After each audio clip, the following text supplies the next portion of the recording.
മോശമാകുന്ന തരത്തിലേക്ക് കണ്ണ് കൊണ്ടുപോകരുതേ, കാത് കൊണ്ടുപോകരുതേ, കൈകാലുകളെ കൊണ്ടുപോകരുതേ. ശ്രദ്ധിക്കണേ. അല്ലാഹു തൗഫീഖ് നൽകട്ടെ. അതുപോലെ ശ്രദ്ധിക്കണം. ചരിത്രത്തിൽ കാണാം, മിസ്കി എന്ന് പറയുന്ന വലിയൊരു മനുഷ്യനുണ്ടായിരുന്നു, സാലിഹായ മനുഷ്യൻ. മിസ്കി എന്നാണ് അദ്ദേഹത്തെ അറിയപ്പെടുന്നത്. അദ്ദേഹത്തിന്റെ പേര് അബ്ദുള്ള എന്നാണ്. മിസ്കി എന്ന് അദ്ദേഹത്തെ അറിയപ്പെട്ടു. കസ്തൂരിയാണ് മിസ്ക് എന്ന് പറഞ്ഞത്. മിസ്ക് അറിയില്ലേ? മിസ്ക് എന്ന് പറഞ്ഞാൽ കസ്തൂരി. മിസ്കി എന്നാണ് അദ്ദേഹത്തെ എല്ലാവരും വിളിക്കുക. കാരണം എപ്പോഴും ശരീരത്തിൽ നിന്ന് സുഗന്ധം അടിച്ചു വീശും, കസ്തൂരിയുടെ സുഗന്ധം അടിച്ചു വീശും. എന്താണ് ഇങ്ങനെ വന്നത് എന്ന് അദ്ദേഹത്തോട് ചോദിച്ചു. നിങ്ങൾക്ക് എന്താ ഇങ്ങനെ പേര് വെക്കാൻ കാരണം, ആളുകൾ ഇങ്ങനെ വിളിക്കാൻ കാരണം എന്താ? അപ്പൊ അദ്ദേഹം കഥ പറഞ്ഞു കൊടുത്തു.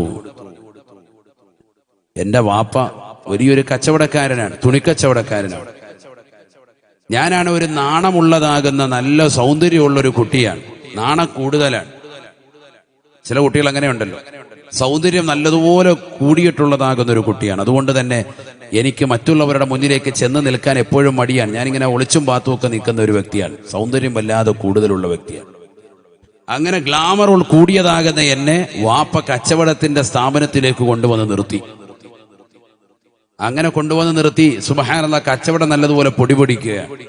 അങ്ങനെയാണല്ലോ ഇപ്പൊ ഈ കടകളിൽ കണ്ടിട്ടില്ലേ, സ്ത്രീകളെ കൊണ്ടുവന്ന് നിർത്തും, സെയിൽസ് ഗേൾ ആയിട്ട് കൂടുതലായി. അതിൽ നല്ല കാണാൻ കൊള്ളുന്ന പെണ്ണുങ്ങളുണ്ടെങ്കിൽ പിന്നെ അവിടെ കടയിൽ നിന്ന് പിന്നെ ചെക്കന്മാർ ഇറങ്ങത്തില്ല. ഇടയ്ക്കിടയ്ക്ക് വന്ന് ബനിയം വാങ്ങുക, ഇടയ്ക്കിടയ്ക്ക് വന്ന് ഷർട്ട് വാങ്ങിച്ചുകൊണ്ടിരിക്കുക. ഒന്നിലേലും കടയിൽ നിന്ന് സാധനം കിട്ടിയില്ലേലും കുഴപ്പമില്ല, രണ്ടും ഇത്തായെങ്കിലും കാണാമല്ലോ, അതിനിങ്ങനെ പിന്നെയും വരിക. തൈക്കളവികളോടാണ് ഇപ്പോഴത്തെ ചെറുപ്പക്കാർക്ക് താല്പര്യം, 40 കഴിഞ്ഞ കളവികൾ. അപ്പൊ അങ്ങനെയാണ് നോട്ടം. ഈ ചെറുപ്പക്കാരനാകുന്ന ഈ മനുഷ്യൻ നല്ല സുന്ദരനാണ്. അവനെ കാണാൻ വേണ്ടി നാട്ടിലുള്ളതാകുന്ന ഒരുപാട് ആളുകൾ വരും, സഹോദരിമാരടക്കം വരും. നല്ല സൗന്ദര്യമുള്ള ചെക്കനാണ്. അവസാനം ചരിത്രത്തിൽ കാണാം, ഇദ്ദേഹം അവിടെ ജോലി ചെയ്യുന്നതിനിടയ്ക്ക് ഒരു സുന്ദരിയായ ഒരു പെണ്ണ് വന്നു. ആ പെണ്ണ് നാട്ടിലെ ഏറ്റവും വലിയ കുടുംബത്തിൽപ്പെട്ട നല്ല തറവാട്ടിൽപ്പെട്ട പെണ്ണാണ്. ഇദ്ദേഹത്തെ കണ്ടു, ഇദ്ദേഹത്തെ ഇഷ്ടപ്പെട്ടു, മനസ്സുകൊണ്ട് വല്ലാതെ പ്രിയം വെച്ചു. അവനുമായി ശാരീരിക ബന്ധത്തിൽ ഏർപ്പെടണമെന്നുള്ള ഒരു ആഗ്രഹം ഈ പെണ്ണിന് മനസ്സിൽ വല്ലാതെ കുമിഞ്ഞുകൂടി. അതുകൊണ്ട് തന്നെ കുറച്ച് തുണിത്തരങ്ങൾ സെലക്ട് ചെയ്തു. എന്നിട്ട് പറഞ്ഞു, ഈ സാധനമെല്ലാം കൂടി എൻ്റെ വീട്ടിലേക്ക് കൊണ്ടുവന്ന് കൊടുക്കണം, ഇത് ഈ ചക്കം കൊണ്ടുവന്ന് തരികയാണെങ്കിൽ നന്നായിരുന്നു എന്ന് പറഞ്ഞു. പൈസ അവിടെ വെച്ച് തരാം. വീട്ടിലാണ് പൈസ ഉള്ളത്. ആ നാട്ടിലെ ഏറ്റവും അറിയപ്പെട്ടതാകുന്ന തറവാടിത്തമുള്ള കുലീനമാകുന്ന തറവാട്ടിൽപ്പെട്ട സുന്ദരിയായ ഒരു പെണ്ണാണ്. അങ്ങനെ ഈ ചെക്കൻ്റെ സാധനങ്ങൾ എന്ത് ചെയ്തു? കൊടുത്തുവിടുക. നേരെ ഇവൻ പോകുന്നു സാധനങ്ങളായിട്ട്. ഇപ്പൊ ആരും പോകുന്നില്ലെന്തോ. ഇത് കേട്ടോ, ഈ ചരിത്രം പറയുന്നവരോട് ആരും പോക്ക് അവസാനിച്ചു. നീ ഈ ചരിത്രം കഴിഞ്ഞിട്ടേ വീട്ടിലോട്ട് പോകുള്ളൂ ഉസ്താദേ, ഞങ്ങൾ നേരത്തെ പോവില്ല. ഇനിയിപ്പോൾ ആരും വീട്ടിലോട്ട് പോവില്ല, ഈ ചരിത്രം തീരുന്നിടം വരെ. നല്ല റാഹത്തുള്ള ചരിത്രം. വേഗം പറ ഉസ്താദ്. എന്നാ കേട്ടോ എല്ലാവരും. ഇത് തഫ്സീറുകളുള്ളതാണ്, തഫ്സീറുള്ള ചരിത്രം പറയാണ്, കെട്ടുകഥകളല്ല. നല്ലതുപോലെ ശ്രദ്ധിക്കണം. അങ്ങനെ ബഹുമാനപ്പെട്ടവര് പറയുന്നു, അദ്ദേഹത്തെയുമായിട്ട് ഈ തുണിക്കെട്ടുമായിട്ട് നേരെ വീട്ടിലേക്ക് വന്നു. വീട്ടിൽ വന്നു, സാധനങ്ങൾ എടുത്തു വെച്ചു. ഈ പെണ്ണ് പറഞ്ഞു അകത്ത് റൂമിൽ കൊണ്ടുപോയി വെക്കാൻ പറഞ്ഞു. അകത്ത് കൊണ്ടുപോയി വെച്ചു. തിരിച്ചു വരുമ്പോഴത്തേക്കും കതക് കുത്തിയിട്ടിട്ടുണ്ട്. വലിയ കൊട്ടാരമാണ്.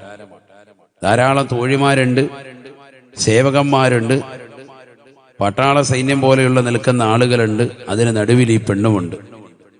ഈ പെണ്ണ് ഉടനെ തന്നെ ഇവനെ കടന്നു പിടിച്ചിട്ട് ഇവനെ മാറോട് ചേർത്ത് പിടിച്ചു.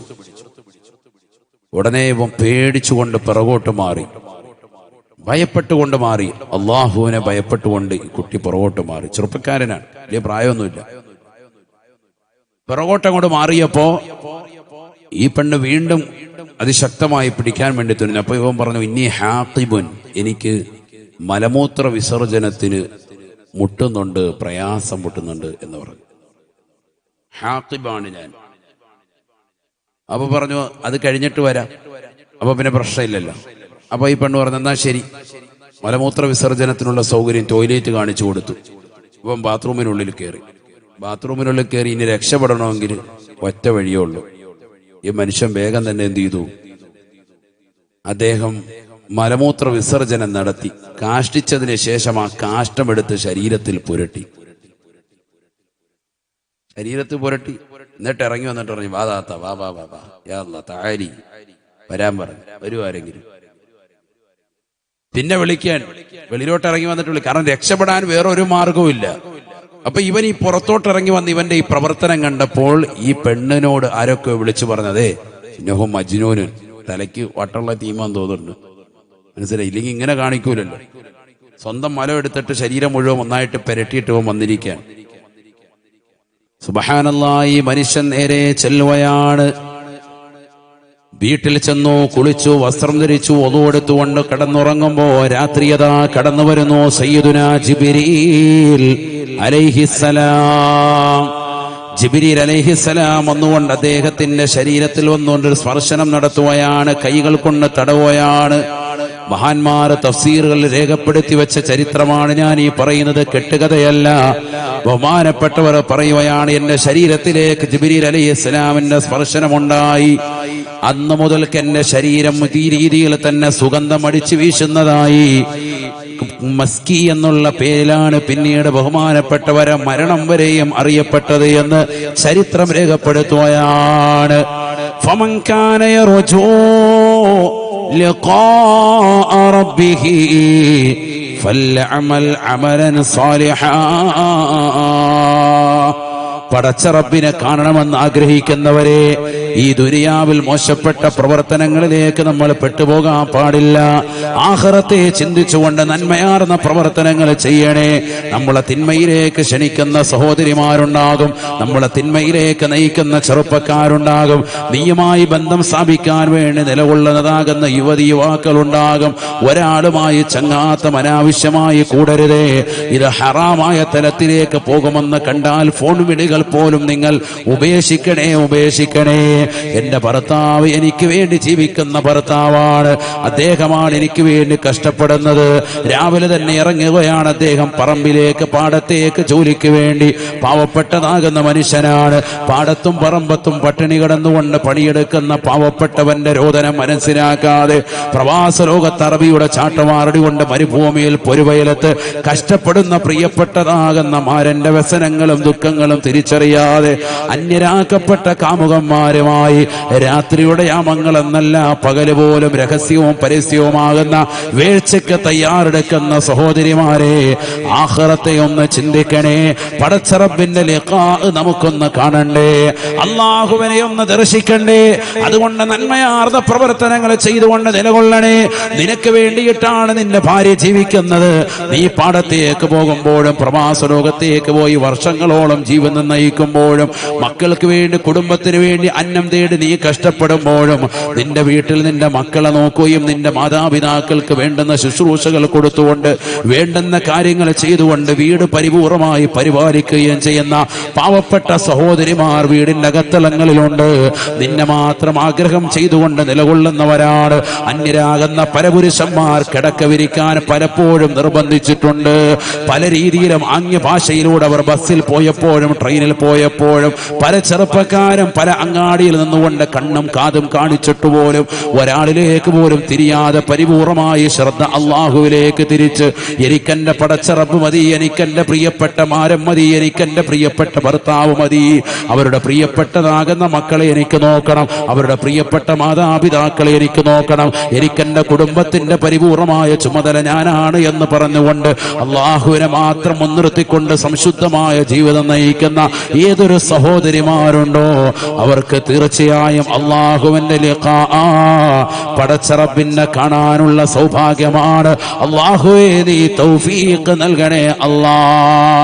ജീവിതത്തിൽ മോശമാകുന്ന ചുറ്റുപാടുകളിലേക്ക് കൊണ്ടുപോകാൻ ഒരുപാട് ആളുകൾ ഉണ്ടാകും. 10ാം ക്ലാസ്സിലും പ്ലസ് ടുവിലും 8ാം ക്ലാസ്സിലും ഒക്കെ പഠിക്കുന്ന പെൺകുട്ടികളെ, നീ വീട് വിട്ട് പുറത്തിറങ്ങുമ്പോൾ നിന്നെ റാഞ്ചിക്കൊണ്ടുപോകാൻ ഒരുപാട് ചെറുപ്പക്കാര് കഴുകന്റെ കണ്ണുമായിട്ട് നിന്റെ ചുറ്റും വട്ടമിട്ട് പറക്കും. പക്ഷേ നിന്റെ മാതാപിതാക്കൾ നിനക്ക് നൽകിയ സ്നേഹം, അവർ നിനക്ക് നൽകിയ പരിലാളനകൾ നീ മറന്നു പോകല്ലേ പെങ്ങളെ. എന്റെ പ്രിയപ്പെട്ട വാപ്പ, എന്റെ പ്രിയപ്പെട്ട ഉമ്മ എന്നെ കഷ്ടപ്പെട്ട് വളർത്തി, എന്നെ പഠിപ്പിച്ചു, എനിക്ക് താരാട്ട് പാട്ടി ഉറക്കിയ പ്രിയപ്പെട്ട ഉമ്മ, ആ ഉമ്മയുടെ നൊമ്പരങ്ങളും വ്യതകളും ക്ഷതകളും തിരിച്ചറിയാതെ പ്രിയപ്പെട്ട പിതാവ് പിതാവിൻ്റെതാകുന്ന ദുഃഖഭാരങ്ങളിലൂടെയുള്ള ജീവിതം തിരിച്ചറിയാതെ പാവപ്പെട്ടതാകുന്ന പ്രിയപ്പെട്ട ഉപ്പ എത്രയെത്ര കഷ്ടപ്പെട്ടിട്ടാണ് നിന്നെ വളർത്തിയത് പൊന്നുമോളെ. പാടത്ത് പോയി പണിയെടുത്തിട്ട് അദ്ദേഹം തിരിച്ചു വരുമ്പോ യജമാനന് കൊടുത്തതാകുന്ന ചെറിയ തുക അതുമായിട്ട് വീട്ടിലേക്ക് തിരിച്ചു വരുന്ന വഴിയിൽ എത്രയെത്ര കടകളുണ്ട്.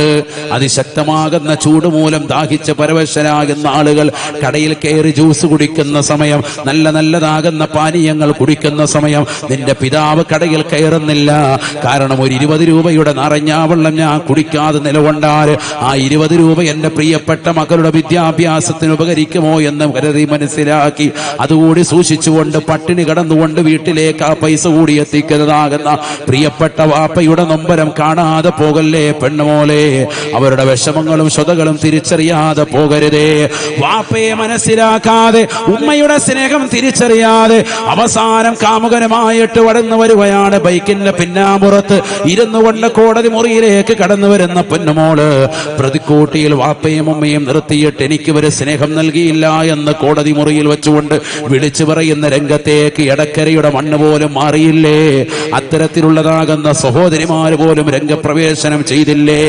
നഊദു ബില്ലാഹ്. സ്വന്തം വാപ്പ നൽകിയ സ്നേഹം തിരിച്ചറിയാതെ, സ്വന്തം ഉമ്മ നൽകിയ സ്നേഹം തിരിച്ചറിയാതെ, ഈ സമൂഹം നൽകിയ കരുതൽ തിരിച്ചറിയാതെ മോശപ്പെട്ട ചുറ്റുപാടിലേക്ക് പോകുന്നതാകുന്ന മുസ്ലിം സഹോദരിമാരെ, ചെറുപ്പക്കാരെ, ആഖിറത്തിൽ പടച്ചറപ്പിന്റെ ദർബാറിൽ നമുക്ക് രക്ഷപ്പെടണ്ടേ, ഒരു സാലിഹായ മനുഷ്യനായി നമുക്ക് മാറണ്ടേ.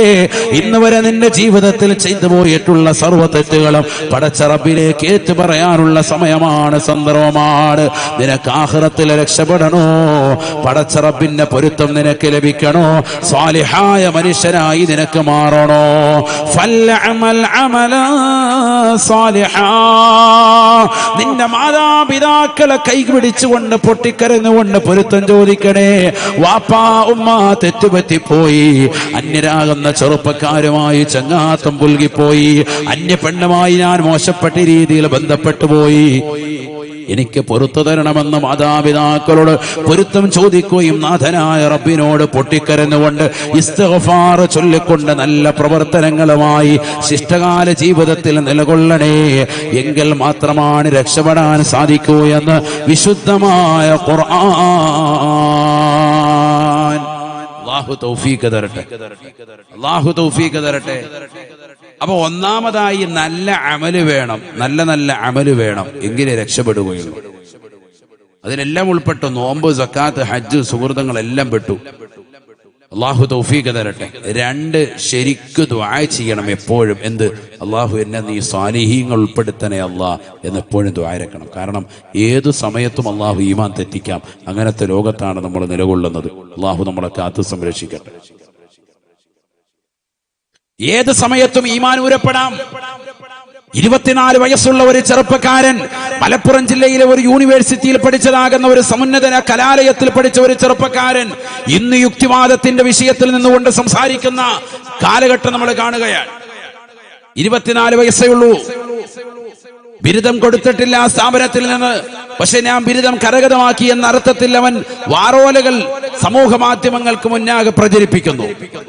അവൻ പഠിച്ച കലാലയത്തിൽ നിന്ന് ആർമിയിലേക്ക് ചേരാനുള്ളതാകുന്ന അനുവാദം നൽകിയിട്ടില്ല പോലും.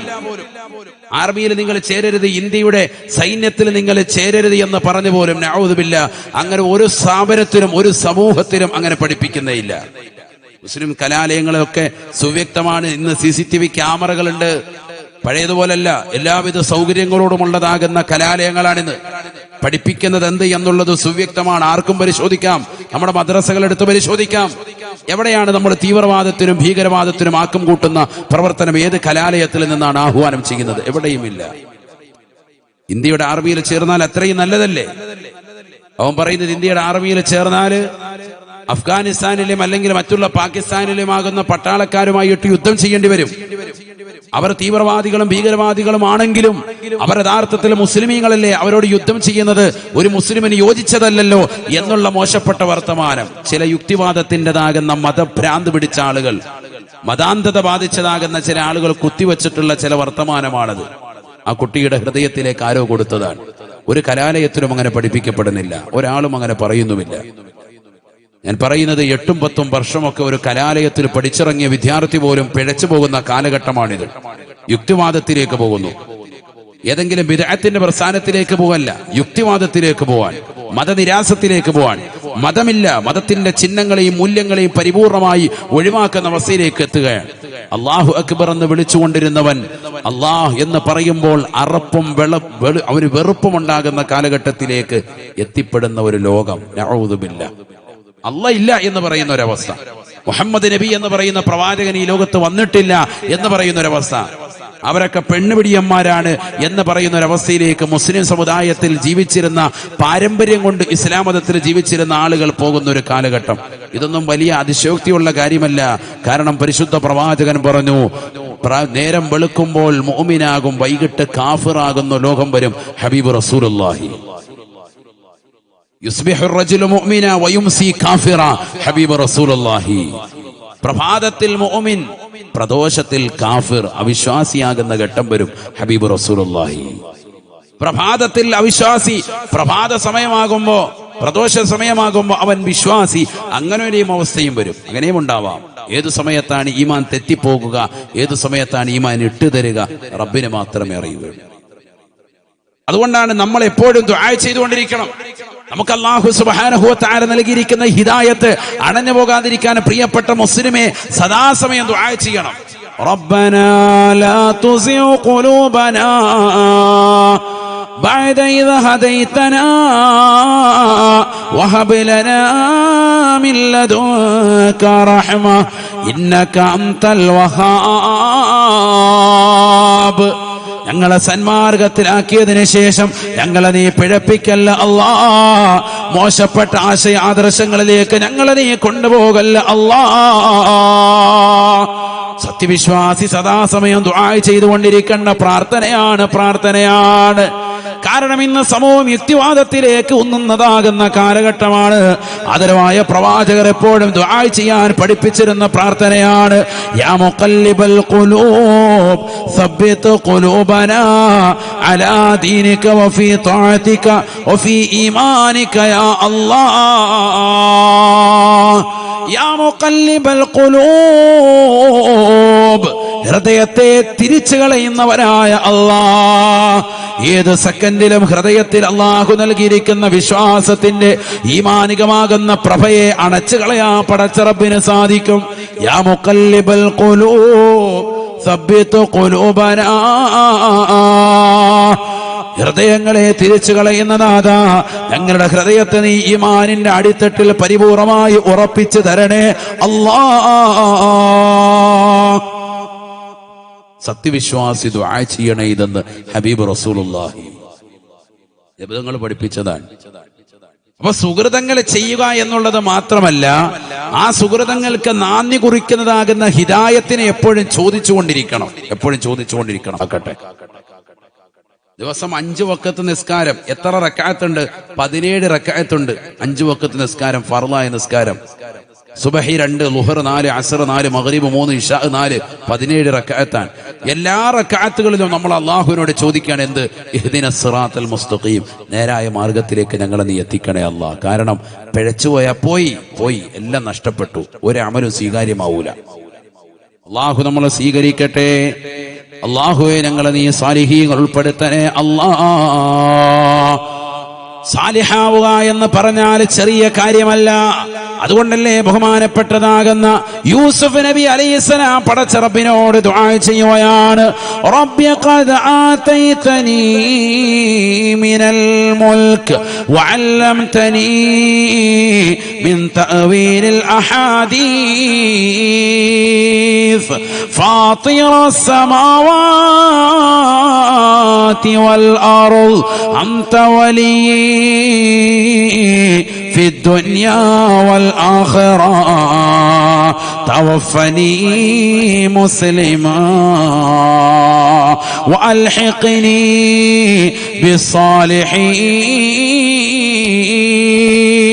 بالصالحين. ബഹുമാനപ്പെട്ട യൂസുഫ് നബി അലൈഹിസ്സലാം പടച്ച റബ്ബിനോട് ദുആ ചെയ്യുകയാണ്, അല്ലാഹുവേ സ്വപ്നത്തിന്റെ വ്യാഖ്യാനങ്ങൾ എനിക്ക് നീ പഠിപ്പിച്ചു തന്നു. ഫാത്തിറ സമാവാതി വൽ അർദ്, ആകാശ ഭൂമികളെ മുൻ പ്ലാനിംഗ് ഇല്ലാതെ സൃഷ്ടിച്ചതായ പടച്ച റബ്ബേ നീയാണ് എനിക്ക് സഹായി ഈ ദുനിയാവിലും ആഖിറത്തിലും. അൻത വലി ഫിദ്ദുനിയാ വൽ ആഖിറ, ദുനിയാവിലും ആഖിറത്തിലും നീ മാത്രമാണ് എനിക്കുള്ള സഹായി അല്ലാഹ്. പ്രവാചകനാകുന്ന സൗന്ദര്യ സ്വരൂപനാകുന്ന യൂസുഫ് നബി അലൈഹിസ്സലാം ചെയ്ത പ്രാർത്ഥന പരിശുദ്ധമായ ഖുർആൻ സൂറത്ത് യൂസുഫിലൂടെ അല്ലാഹു പഠിപ്പിക്കുകയാണ്. പഠിക്കണേ ഇടക്കരയിലുള്ള പ്രിയപ്പെട്ട സഹോദര സഹോദരി, യൂസുഫ് നബി അലൈഹിസ്സലാമിന്റെ ചരിത്രം പഠിക്കണേ. ആദരവായ പ്രവാചകർ സല്ലല്ലാഹു അലൈഹി വസല്ലമ തങ്ങളോട് സ്വഹാബത്ത് ചോദിക്കുകയാണ്, യാ റസൂലല്ലാഹ് അയ്യു ഖിസ്സത്തിൻ അജബു ഖസസിൽ ഖുർആൻ, ഖുർആനിലെ ഏറ്റവും അത്ഭുതകരമായ ചരിത്രം ഏതാണ് റസൂലേ? അല്ലാഹുവിന്റെ റസൂൽ പറയുകയാണ്, സ്വഹാബ ഖിസ്സത്ത് യൂസുഫ, അത് യൂസുഫ് നബി അലൈഹിസ്സലാമിന്റെ ചരിതമാണെന്ന് ഹബീബായ റസൂലുള്ളാഹി. യൂസുഫ് നബി അലൈഹിസ്സലാമിന്റെ ചരിത്രം നമ്മൾ പഠിക്കണേ. യൂസുഫ് നബി അലൈഹിസ്സലാമിന്റെ ചരിതങ്ങൾ മുഴുവനും സൂറത്ത് യൂസുഫിലൂടെ അല്ലാഹു പറഞ്ഞിട്ട് അവസാനമായി ബഹുമാനപ്പെട്ടവരുടെ പ്രാർത്ഥന അല്ലാഹു പഠിപ്പിക്കുകയാണ്. അവസാന കാലഘട്ടത്തിൽ അവിടുത്തെ പ്രാർത്ഥന ഇത് മാത്രമാണ്, ആകാശഭൂമികളെ സൃഷ്ടിച്ചതാകുന്ന പടച്ച റബ്ബേ നീ മാത്രമാണ് എനിക്കുള്ള സഹായി. എനിക്കൊരുപാട് കാര്യങ്ങൾ നീ പഠിപ്പിച്ചു നൽകി, എനിക്ക് സ്വപ്ന വ്യാഖ്യാനം പഠിപ്പിച്ചു നൽകി. എല്ലാം മുൻനിർത്തി നിന്നോട് ഞാൻ ചോദിക്കുകയാണ്, തവഫനി മുസ്ലിമാ, തവഫനി മുസ്ലിമാ, എന്നെ മുസ്ലിമായി, എന്നെ മുഅ്മിനായി, യഥാർത്ഥ സത്യവിശ്വാസിയായി എന്നെ നീ മരിപ്പിക്കണേ അല്ലാ. ആരാണ് ചോദിക്കുന്നത്? മുസ്ലിമേ, മുസ്ലിമത്തെ. പഠിച്ചു വെക്കേണ്ട പാഠമാണ്. മതനിരാസത്തിന്റെ വക്താക്കൾ കുമിഞ്ഞു കൂടുന്ന കാലഘട്ടം, എക്സ് മുസ്ലിമാണ് എന്ന് വിളിച്ചു പറയുന്ന കാലഘട്ടം, പഠിച്ചു വെക്കേണ്ട പാഠമാണ്. യൂസുഫ് എന്ന് പറയുന്ന പ്രവാചക പുങ്കവൻ പോലും പടച്ച റബ്ബിനോട് പൊട്ടിക്കരഞ്ഞുകൊണ്ട് ദുആ ചെയ്യുകയാണ്, അല്ലാഹുവേ പടച്ച റബ്ബേ എന്നെ മുസ്ലിമായി മരിപ്പിക്കണേ അല്ലാഹ്, വഅൽഹിഖ്നി ബിസ്സാലിഹീൻ, സാലിഹീങ്ങളോടൊപ്പം എന്നെ നീ ചേർക്കണേ അല്ലാഹ്. കാരണം മുസ്ലിമായി മരണം വരെ നിലനിൽക്കുക എന്നുള്ളത് വലിയ കാര്യമാണ്. വലാഖിബതു ലിൽ മുത്തഖീൻ, യഥാർത്ഥമാകുന്ന അന്ത്യം സച്ചരിതരാകുന്ന ആളുകൾക്കാണ്, ജീവിതത്തിൽ സുഹൃതം അനുഷ്ഠിക്കുന്ന ആളുകൾക്കാണ്, പടച്ച റബ്ബിനെ പേടിച്ചുകൊണ്ട് ഭയഭക്തിയോടുകൂടി ജീവിക്കുന്നതാകുന്ന ആളുകൾക്കാണ്. ഇവിടെ ചാനലുകൾ വന്നിരുന്നുകൊണ്ട്, സോഷ്യൽ മീഡിയയിൽ വന്നുവരുന്നുകൊണ്ട് 24, 50, 60, 70 വയസ്സുള്ളവർ ഞാൻ എക്സ് മുസ്ലിം ആയിരുന്നു, ഞാൻ ഇതാ ദീൻ വിട്ടുകൊണ്ട് പുറത്തു വന്നു എന്ന് പറയുന്നവരെ, പണ്ട് രാഷ്ട്രീയത്തിൽ നിലകൊണ്ടിരുന്നതായ ആളുകൾ ഞാൻ XMLA ആയിരുന്നു എന്ന് പറയുന്നത് പോലെ പരിശുദ്ധമായ ദീനിൽ ഞാൻ ഉണ്ടായിരുന്നു, ഇപ്പോൾ ഞാൻ ദീനിലില്ല എന്ന് പറയുന്നതായ ആളുകളെ, ഈ ദീനിൽ ഒരാളെയും അടിച്ചമർത്തലില്ല. ഇവിടെ ഒരാളും കൂടി നിൽക്കേണ്ടതില്ല. ആവശ്യമുള്ളവർക്ക് കൂടാം, ആവശ്യമില്ലാത്തവർക്ക് ഒഴിവാകാം. ഈ വിശുദ്ധമായ ദീന് വിശാലമാണ്, വിശാലമായ കാഴ്ചപ്പാടിന്റെ മതമാണ്. വിശുദ്ധമായ ഖുർആനും വിശുദ്ധമായ ഹദീസുകളും വിശാലമായ കാഴ്ചപ്പാടാണ്. അതിൽ ആവശ്യമുള്ളവർക്ക് വിശ്വസിക്കാം, ആവശ്യമില്ലാത്തവർക്ക് പുറത്തു പോകാം. ഈ ലോകത്തുള്ള സർവരെയും സ്വർഗത്തിലേക്ക് കൊണ്ടുപോകാമെന്ന് അല്ലാഹു സുബ്ഹാനഹു വ തആല വാഗ്ദാനം ചെയ്തിട്ടില്ല. മറിച്ച് പടച്ച റബ്ബ് പറഞ്ഞത് എന്താണ്? ലഅംലഅന്ന ജഹന്നമ മിനൽ ജിന്നതി വന്നാസി അജ്മഈൻ, കത്തിജ്വലിക്കുന്ന നരകമുണ്ടാരത്തിലേക്ക് മനുഷ്യജിന്ന് വർഗത്തിൽ നിന്ന് നാം നിറയ്ക്കുക തന്നെ ചെയ്യും കേട്ടോ. നരകത്തെ നാം നിറയ്ക്കുന്നത് മനുഷ്യ കുഞ്ഞുങ്ങളെ കൊണ്ടാണ്, ജിന്ന വിഭാഗത്തിലുള്ള കുഞ്ഞുങ്ങളെ കൊണ്ട് നരകത്തെ നാം നിറയ്ക്കുമെന്ന് അല്ലാഹു പറയുകയാണ്. സ്വർഗം നിറയ്ക്കുമെന്ന് അല്ലാഹു പറഞ്ഞിട്ടില്ല. അതുകൊണ്ട് തന്നെ മതനിരാസത്തിന്റെ വക്താക്കൾ, കുഫ്രിയത്തിന്റെ വക്താക്കൾ, മുശ്രിക്കീങ്ങളായ ആളുകൾ, അവിശ്വാസത്തിന്റെ നിറം ചാർത്തിയിട്ടുള്ള ആളുകൾ, എക്സ് മുസ്ലിമുകളാകുന്ന ആളുകൾ ഈ ലോകത്ത് എന്നെന്നും ഉണ്ടാവണം. ഉറപ്പ് തന്നെയാണ്. എന്തുകൊണ്ട്? നരകം അവരെ കൊണ്ട് നിറയ്ക്കുമെന്ന് അല്ലാഹു പറഞ്ഞതാണ്. മുസ്ലിമേ, മലപ്പുറത്തുള്ള പ്രിയപ്പെട്ട മുസ്ലിമേ, സഹോദരി, നീ പഠിച്ചു വെക്കേണ്ട പാഠം യൂസുഫ് നബി അലൈഹിസ്സലാമിന്റെ മഹനീയമായ മുസ്ലിമായ പ്രാർത്ഥനയാണ്. സൂറത്ത് യൂസുഫിന്റെ അവസാന ഭാഗം പറഞ്ഞ പ്രാർത്ഥനയാണ്. തവഫനി മുസ്ലിമാ, തവഫനി മുസ്ലിമാ. യൂസുഫ് നബി അലൈഹിസ്സലാം അവസാന നാളുകളിലും ദുആ ചെയ്യുന്നത് എന്നെ മുസ്ലിമായി മരിപ്പിക്കണേ അല്ലാ. ഒരു പ്രവാചകനാണ് ദുആ ചെയ്യുന്നതെന്ന് ഓർക്കണേ. പ്രവാചകനാണ്, എന്നിട്ട് പോലും ദുആ ചെയ്യുന്നത് ഈമാൻ തെറ്റിപ്പോകാതെ എന്നെ നീ കാക്കണേ അല്ലാ, എന്നെ മുസ്ലിമായി മരിപ്പിക്കണേ അല്ലാ. വഅൽഹിഖ്നി ബിസ്സാലിഹീൻ, എന്നെ സാലിഹീങ്ങളോടൊപ്പം ചേർക്കണേ അല്ലാ. കാരണം മുസ്ലിമായി മരിക്കുക, സാലിഹായി മരിക്കുക എന്ന് പറയുന്നത് വലിയ വിഷയം തന്നെയാണ്. എല്ലാവർക്കും സാധിക്കുന്നതല്ല. ഈമാനിൽ നിന്ന് പുറത്തു പോകാം, അതാർക്കും പുറത്തു പോകാം. അല്ലാഹു നമ്മളെ കാക്കട്ടെ. മോമിനായി ജീവിച്ച് മോമിനായി തന്നെ മരിക്കുക വലിയ കാര്യമാണ്, വലിയ കാര്യമാണ്. അതുകൊണ്ടാണ് ആര് ദുആ ചെയ്യുന്നത് ഇങ്ങനെ? യൂസുഫ് നബി അലൈഹിസ്സലാം. അല്ലാഹു തൗഫീഖ് തരട്ടെ. മുസ്ലിമാക്കി മരിപ്പിക്കുക മാത്രമല്ല ദുആ ചെയ്തത്. എന്ത് ദുആ ചെയ്തു? വഅൽഹിഖ്നി ബിസ്സാലിഹീൻ. അതാണ് നമ്മുടെ വിഷയം. സാലിഹീങ്ങളോടൊപ്പം ചേർക്കണേ അല്ലാ, എന്നെ സാലിഹാക്കി താ അല്ലാ. ആര് ദുആ ചെയ്തു? സയ്യിദുനാ യൂസുഫ് നബി അലൈഹിസ്സലാം. അതാണ് സാലിഹാക എന്ന് പറഞ്ഞ ചെറിയ കാര്യമല്ല നീ പറഞ്ഞത്. നമ്മളിങ്ങനെ കേൾക്കുമ്പോ സാലിഹ്, വളക്ക സാലിഹാണ്, എന്റെ മോനെ സാലിഹാക്കി താ ഉസ്താദെ എന്ന് പറഞ്ഞ് നമ്മൾ ദുആ ചെയ്യും. ഒരു മുത്തഅല്ലിമിനെ ഉസ്താദിന്റെ അടുക്കൽ കൊണ്ടുപോയി വിടുമ്പോ, ഉസ്താദെ ഈ മകനെ സാലിഹായ ഒരു മുത്തഅല്ലിമായി, എനിക്ക് നാളെ ആഖിറത്തിലേക്ക് ഉപകരിക്കുന്ന മുത്തഅല്ലിമായി, മരിച്ചു കഴിയുമ്പോ ഖബറിന്റെ സമീപത്ത് വന്നുകൊണ്ട് സലാം പറഞ്ഞ് എനിക്ക് വേണ്ടി ദുആ ചെയ്യുന്ന ഒരു മകനായി ഇവനെ നീ എത്തിക്കണം. അതിനുവേണ്ടി ഉസ്താദിന്റെ അടുക്കൽ ഞാൻ വിടുകയാണ്. അങ്ങനെയല്ലേ പറയല്? അങ്ങനെയാണ് നമ്മൾ മക്കളെ വിടുന്നത്. അതിനുവേണ്ടി തന്നെയാണ് നമ്മൾ പരിശ്രമിക്കുന്നത്. അല്ലാഹു തൗഫീഖ് നൽകട്ടെ, അല്ലാഹു തൗഫീഖ് നൽകട്ടെ.